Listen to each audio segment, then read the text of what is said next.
پاکستان اور New Zealand کے درمیان جاری ٹی20 سیریز کا چوتھا میچ شدید بارش اور ژالہ باری کے باعث منسوخ کر دیا گیا۔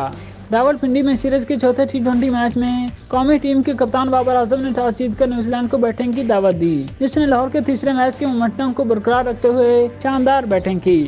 کیوی بیٹرز نے شہنشاہ افریدی سمیت تمام پاکستانی کھلاڑیوں کے خلاف آزادانہ سٹروک کھیلے اور اپنے مقررہ 20 اوورز میں تسلی بخش مجموعی سکور کی جانب گامزن تھے کہ بارش نے رنگ میں بھنگ ڈال دیا اور میچ کی ایک اننگ بھی مکمل نہ ہو سکی۔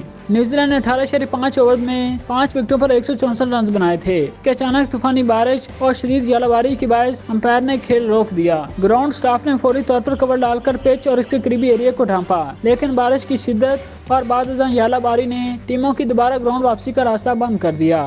بارش اتنی شدید تھی کہ گراؤنڈ سٹاف کو واپس جانے کا موقع بھی نہ ملا اور انہیں پچ کورز کے اندر ہی پناہ لینا پڑی۔ نیوزی لینڈ کی جانب سے سیریز کی کامیاب ترین بیٹر مارش چیپمین نے ایک مرتبہ پھر اپنی کلاس دکھاتے ہوئے پاکستان کی مضبوط بالنگ لائن اپ کے خلاف شاندار سٹروک کھیلے اور ناقابل شکست 71 رنز بنا کر نمایاں رہے۔ چیڈ بوس نے بھی نیز سنچری سکور کی اور 54 رنز بنا کر آؤٹ ہوئے۔ ان کے علاوہ کپتان ٹام لیتھم 13، رچن رویندرا 8 اور ول ینگ نے 6 رنز بنائے۔ پاکستان کی جانب سے عماد وسیم نے عمدہ بالنگ کراتے ہوئے 3، جبکہ شہنشاہ افریدی اور حارث رؤف نے ایک وکٹ حاصل کی۔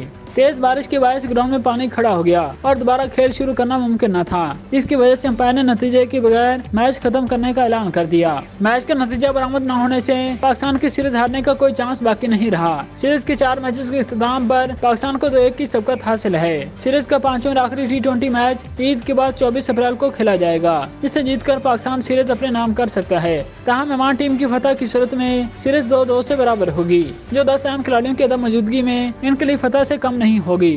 یاد رہے کہ نیوزی لینڈ کے کپتان کین ولیمسن سمیت دیگر اہم کھلاڑی انڈین پریمیئر لیگ کھیلنے میں مصروف ہیں۔